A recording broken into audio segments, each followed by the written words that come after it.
E aí, Luiz, eu queria que você trouxesse um pouco da sua percepção, que você deve se deparar isso todo dia, que quem começa ou está com a intenção de investir, acha que o ganho vai ser muito rápido, né? Ele quer Uhum. um ganho exponencial rápido, né? Ele quer entrar para fazer dinheiro muito rápido, né? Então, que é meio que a antítese da metodologia de vocês, que é o longo prazo, é a Totalmente. consistência, tal.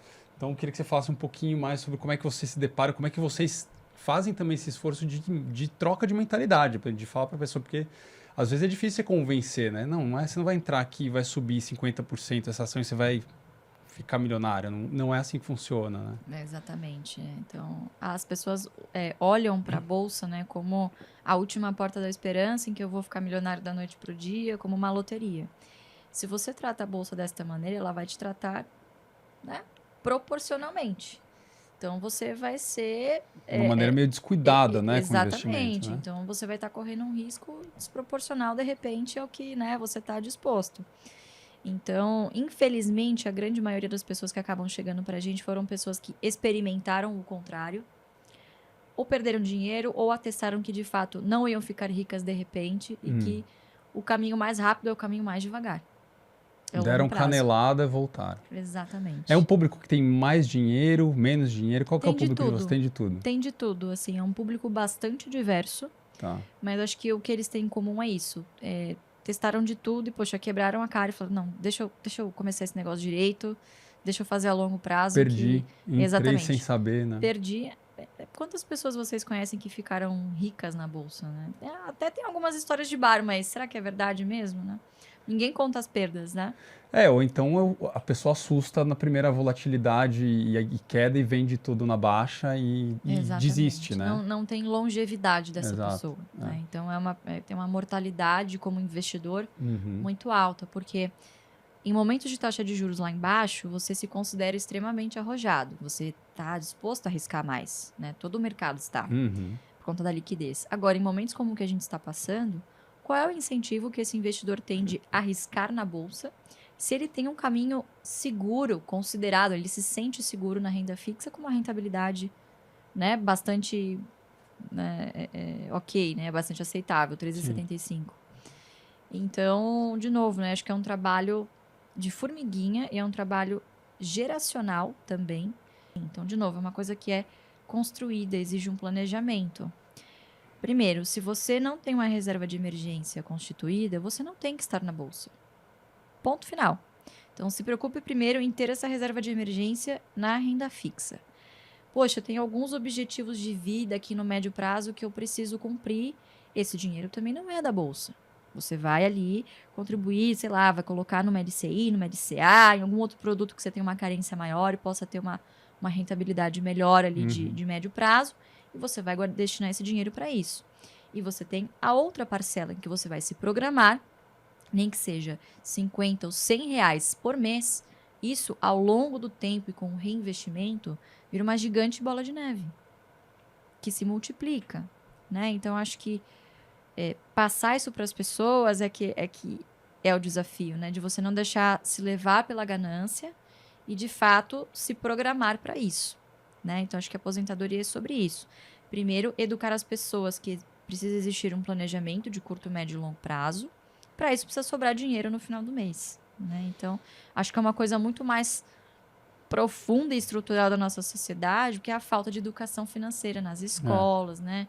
Que é de fato de finanças pessoais. Deu no que deu, né? E como é que tá hoje a empresa? Quantos alunos vocês já formaram? Como é que tá? Contando Conta um com pouco. entre assinantes e vários outros cursos também que a gente tem, são mais de 20 mil alunos Uau. formados. E hoje a gente já é Eu uma imagino. fintech, né? A gente tem um Claro, é. agregador de carteira, tem a plataforma também.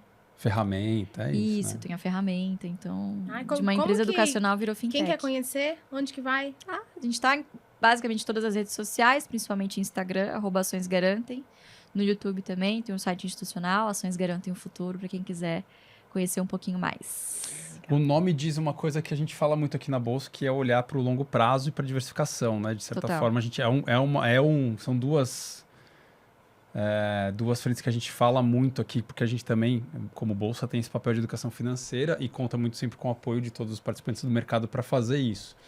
É, E aí, Luiz, eu queria que você trouxesse um pouco da sua percepção, que você deve se deparar isso todo dia, que quem começa ou está com a intenção de investir, acha que o ganho vai ser muito rápido, né? Ele quer um ganho exponencial rápido, né? Ele quer entrar para fazer dinheiro muito rápido, né? Então, que é meio que a antítese da metodologia de vocês, que é o longo prazo, é a Totalmente. consistência, tal. Então, eu queria que você falasse um pouquinho mais sobre como é que você se depara, como é que vocês fazem também esse esforço de troca de mentalidade, de falar para a pessoa, porque às vezes é difícil você convencer, né? Não é, você não vai entrar aqui e vai subir 50% essa ação e você vai ficar milionário. Não é assim que funciona, né? Exatamente. Então, as pessoas olham para a bolsa, né, como a última porta da esperança, em que eu vou ficar milionário da noite para o dia, como uma loteria. Se você trata a bolsa desta maneira, ela vai te tratar, né, proporcionalmente. Então, você vai ser... De uma maneira meio descuidada, né, com o investimento. Exatamente. Né? Então, você vai estar correndo um risco desproporcional, de repente, ao que, né, você está disposto. Então, infelizmente, a grande maioria das pessoas que acabam chegando pra gente foram pessoas que experimentaram o contrário, ou perderam dinheiro, ou atestaram que, de fato, não iam ficar ricas de repente, e que o caminho mais rápido é o caminho mais devagar.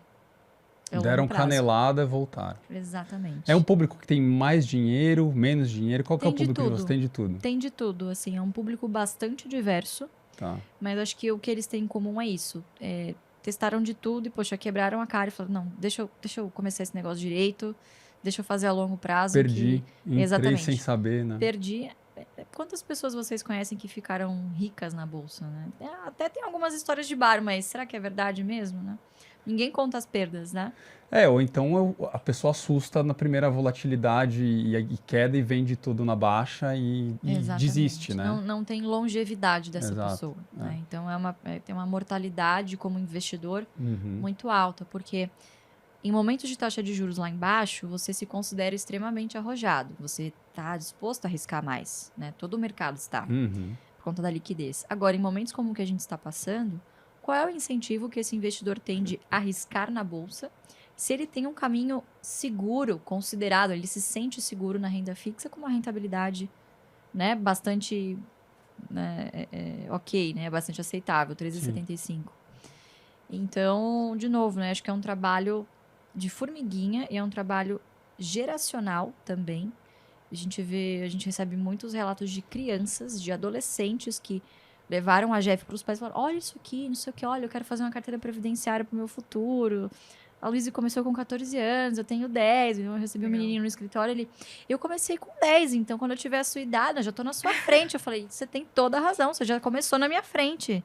E se eu soubesse disso antes, eu teria começado com 0 anos, né? Por que meu pai não começou por mim antes?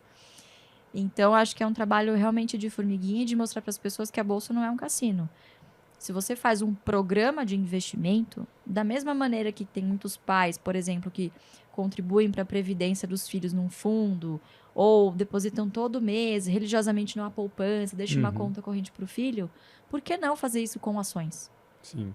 Então, essa é a Ainda proposta. mais que tem tempo, né? Exatamente. Tem tempo, se tiver um solavanco, você tem tempo de recuperar, exatamente. Né? Que você olhe para a bolsa nesta caixinha do longo prazo. Exato. Mas não, as pessoas olham na caixinha do curto e médio prazo. Pô, vou casar no que vem, eu vou fazer um dinheiro rápido aqui para eu já pagar a festa no que vem. E geralmente o que acontece é o contrário. Perde, claro. Porque você usa um dinheiro que não necessariamente era para estar ali. Ou então põe tudo que tem, de ou primeira. Então põe tudo que tem, ou então põe tudo que tem em uma empresa extremamente arriscada, achando que vai dar a atacada da vida. Porque dividendos eu recebo centavos. Sim, mas é assim que funciona Centavos de um monte de ação, né? Exatamente. Então, o pessoal fala, né, da bola de neve. Eu sempre falo, bom, para você ver a bola de neve, você precisa deixar nevar no seu quintal. Você só vai ver a bola de neve se tiver neve. Se você ficar comprando, vendendo, comprando, vendendo, comprando, você não vai acumular nada. Então, é fazer uma carteira no início concentrada e diversificando aos poucos, até você chegar um momento em que você tem uma carteira diversificada em setores, né, em tipo de ativos diferentes. Então, tudo isso é uma construção. E toda jornada, ela ocorre aos poucos. Então, acho que o erro das pessoas é querer se jogar do avião sem saber como é que abre o paraquedas.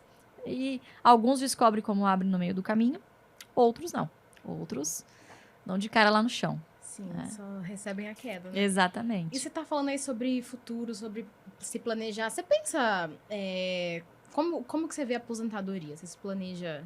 Porque você tem 26? 28. 28? Ai, Como que fazer você 29. enxerga aí a aposentadoria? Olha, eu sempre brinco. Eu sou hoje se eu quisesse, eu seria hoje uma aposentada de 28 Uma anos. jovem Uma jovem aposentada. Movimento aposentada FIRE. de 28 Né? anos, exatamente. Essa busca pela renda passiva, né? Acho que isso acabou sendo banalizado também por esse movimento de marketing digital. Encontra uma renda extra na bolsa. Como se fosse assim, você vender a sua arte na praia e fazer uma rendinha extra ali, depois eu volto. Não, não é assim. Então, de novo, é uma coisa que é construída, exige um planejamento. Primeiro, se você não tem uma reserva de emergência constituída, você não tem que estar na bolsa. Ponto final. Então, se preocupe primeiro em ter essa reserva de emergência na renda fixa. Poxa, eu tenho alguns objetivos de vida aqui no médio prazo que eu preciso cumprir. Esse dinheiro também não é da bolsa. Você vai ali contribuir, sei lá, vai colocar numa LCI, numa LCA, em algum outro produto que você tem uma carência maior e possa ter uma rentabilidade melhor ali de médio prazo. E você vai destinar esse dinheiro para isso. E você tem a outra parcela em que você vai se programar, nem que seja 50 ou 100 reais por mês. Isso, ao longo do tempo e com o reinvestimento, vira uma gigante bola de neve, que se multiplica, né? Então, acho que passar isso para as pessoas é o desafio, né? De você não deixar se levar pela ganância e, de fato, se programar para isso, né? Então, acho que a aposentadoria é sobre isso. Primeiro, educar as pessoas que precisa existir um planejamento de curto, médio e longo prazo. Para isso, precisa sobrar dinheiro no final do mês, né? Então, acho que é uma coisa muito mais profunda e estrutural da nossa sociedade, que é a falta de educação financeira nas escolas, né? Que é de fato de finanças pessoais. E também de um mercado que, né, os salários são mais baixos, né? As pessoas têm uma renda mais baixa, né? Não, a gente não é um país de renda média, né? A gente é um país de renda baixa. Exatamente. Então isso também impede as pessoas de conseguirem sair desse modelo de tô só devendo, porque com salário baixo você não consegue, junto com a educação financeira que é quase nula, você já fica mais difícil, afasta muito, né, as pessoas, né? Afasta muito. Difícil. De fato, é um país muito desigual. Mas se a gente fala, por exemplo, para esses 5 milhões de investidores que estão na B3, eu não sei se são investidores ou se são meros CPFs que estão aqui comprando e vendendo. Eu tenho muitas dúvidas se são investidores de fato, né? Quando você pensa num termo mais de acumulação, de poxa, será que o cara vai resistir mesmo aos trancos e barrancos que inevitavelmente vão acontecer, né? É um negócio muito cíclico, renda variável varia, né? Então, de fato, esse trabalho educacional, ele é muito importante. E tudo começa, de fato, com o recurso que você coloca aqui. Então, imagine, por exemplo, quem antes da pandemia veio se arriscar na bolsa, veio se aventurar, enfim, olhou a rentabilidade passada, achou que isso ia continuar. Falou, bom, aqui que o pessoal está ganhando dinheiro, renda fixa não está dando nada, eu vou botar tudo que eu tenho aqui e vou fazer aqui meu pé de meia. Bom, se deu muito mal, porque muito provavelmente ficou sem receitas, se não tinha uma reserva de emergência, e teve que vender tudo no pior momento possível, que é o melhor momento de você comprar. Então, são algumas coisas que parecem ser muito básicas, mas que se você não faz o feijão com arroz bem feito, o restante desmorona, né? Então, acho que se programar para aposentadoria, principalmente martelar isso na cabeça dos jovens, né? A gente, quando é jovem, acha que amanhã eu faço, tem esse pensamento imediatista de querer conquistar, de querer, né, usufruir no presente das coisas, mas pensar no futuro é sim uma tarefa, porque você tem o tempo a seu favor. A gente tá falando de aposentadoria, mas serve para renda passiva, que é uma coisa que as pessoas procuram muito, né? Como você falou, as pessoas querem ter uma renda extra, uma renda passiva e tal. Exatamente. Que porque assim, quando eu sempre falo de aposentadoria, porque para a pessoa já se imaginar lá na frente, usando esse dinheiro lá na frente. Eu recebo muitas perguntas. E se eu começar a investir agora, será que em 3 anos eu consigo receber os dividendos? Olha, você consegue, mas você vai perder muito tempo. Pelo menos os 5, 6 primeiros anos é reinvestimento. Isso que eu ia perguntar. Dividendo, que momento que você bota em outro investimento, ou nisso. que momento que você usa? Você acha que um prazo de 6 anos é Pelo só... menos em 5, 6 anos. Se você não tiver a previsibilidade de ter que usar esse dinheiro nesse período, eu honestamente também não faria na bolsa. Porque faz parte de você usar o tempo a seu Bota favor. numa renda fixa. Claro, Né? exatamente. Pega o dividendo e vai colocando em outro lugar. Exatamente, vai colocando em outro lugar. E uma dúvida que acho que surge bastante também, né, Ale, das pessoas mandam pra gente nas redes é no momento de baixa, né? Você tem lá suas ações, seus tickers, você tem, enfim, os produtos que você tem que estão rendendo dividendos, e aí a cota tá caindo, mas o dividendo tá chegando, né? Assim, as pessoas ficam naquela dúvida, vendo a ação, coloca o dividendo de novo na ação para melhorar o preço médio, muda a estratégia. Como é que você lida com uma coisa dessa, né? Acho que é uma dúvida muito frequente que a gente recebe, assim, né? Ótima pergunta. As pessoas sofrem, né? Porque às vezes elas estão vendo que o dividendo está caindo e tá legal. Uma coisa que acho que quem teve FII em 2021 sofreu muito com isso, assim. Ótima Né? pergunta. Viu a cota caindo, mas o dividendo chegando. E aí, e agora, né? O que a gente faz? Ótima pergunta. Bom, primeiro, se você quer renda, você tem que saber que essa renda, esse provento, vai ser distribuído em função da quantidade de ações que você tem, não do valor financeiro que você aportou. Boa. Portanto, quanto mais ações você conseguir comprar, ou seja, quanto menor tiver o preço, mais ações você compra com o mesmo aporte que você dispõe todos os meses. E o valor é o igual para ação, independentemente do valor do dividendo igual, né? Só para esclarecer, o dividendo que você vai receber independe do valor da ação, certo? Independe do valor da ação, claro, ele vai depender da lucratividade. Isso aí, só para deixar claro para Exato. todo, né? O que ocorre é o seguinte, o preço ele é muito mais dinâmico do que o lucro. Concorda? Sim. O preço ele vai mudando segundo a segundo e os investidores vão refazendo as suas expectativas a cada momento. Então, o preço ele tende a cair muito mais rápido do que a velocidade com que o dividendo vai cair. Então, a depender do perfil de empresa que você invista, então, por isso que é muito importante fazer essa diligência antes de você sair comprando ativos na bolsa, seja FIIs ou seja ações, qualquer tipo de ativo, justamente para você se sentir seguro em continuar comprando ações em momentos de baixa. Porque são nesses momentos em que você acelera o seu plano de investimento, porque você compra mais ações com o mesmo aporte que você fazia antes. Então, na pandemia, você conseguiu comprar ações de excelentes empresas por 50% de desconto, Uhum. certo? Mas isso só vale se você tiver a segurança de que você tem bons ativos ali na sua carteira. É o melhor momento de comprar, né? Então, você precisa estar pronto para esses momentos, porque eles vão acontecer. E quem investe para dividendo geralmente está preparado, porque o dividendo continua pingando, não necessariamente todo mês, mas pelo menos trimestralmente. Sim. E você tem ali um alívio de caixa que vai te ajudar, obviamente, a você reinvestir nos dividendos, não só no aporte mensal que você vai fazer. Então, ter um plano e segui-lo à risca, ter o hábito de fazer isso todos os meses, é muito mais importante do que você ir lá, pegar tudo que você tem e colocar tudo de uma vez e achar que vai ser uma renda fixa. Não.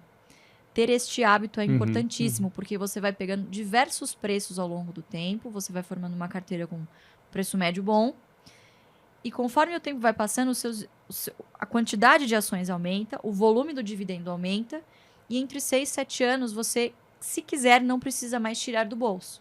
O seu dividendo já sustenta o seu aporte que você precisa fazer para realimentar essa carteira e continuar crescendo. Vai ser constante, né? O que o investidor pode olhar, sobretudo o investidor que está com uma mentalidade como a de vocês, de olhar para longo prazo?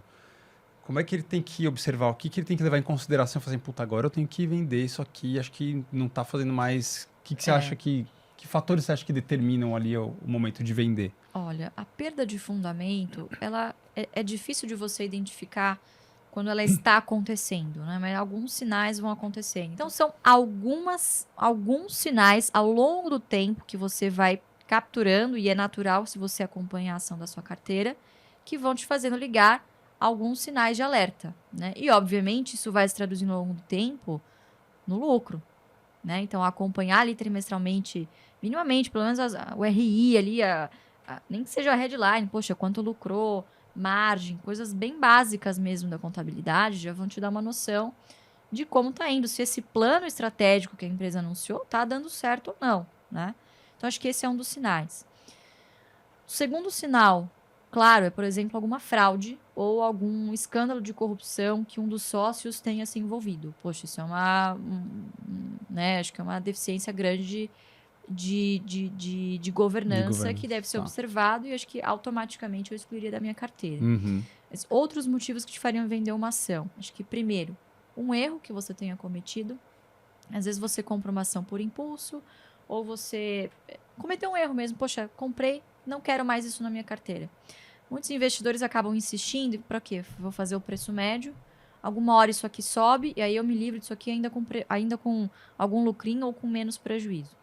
Eu, particularmente, no momento que identifico que eu cometi um erro, eu gosto de me desfazer desse erro e voltar para um caminho correto. Tem muita coisa no mercado assim. para investir. Exatamente. Do que ficar insistindo, um dinheiro bom, vamos dizer assim, para um ativo ruim, que você já quer se desfazer, porque isso vai tirando o seu sono.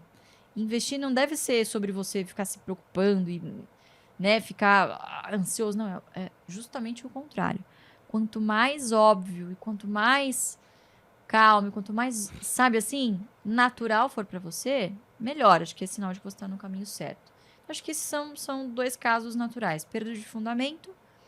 E segundo, você cometeu um erro, desfaça esse erro e comece da maneira que você conseguir dormir melhor.